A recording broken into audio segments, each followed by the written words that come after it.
Hello everybody and welcome.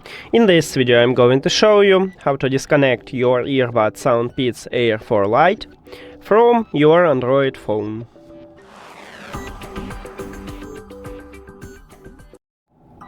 You have to start by open settings.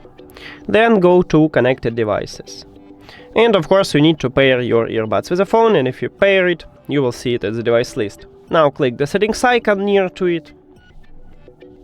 And right here at the right side we have a button disconnect. You may have a line with it, it's the same. And we need to tap on it. But before I tap on it, I will tell you the difference between disconnect and unpair. So when you select disconnect and you click on it, it will stop Bluetooth connection with your earbuds, but leave it at the device list. And if you select to unpair it, it will totally remove your earbuds from your phone. So now let's click on it, and as you can see, we have it at the device list, but we stop Bluetooth connection. And that's it.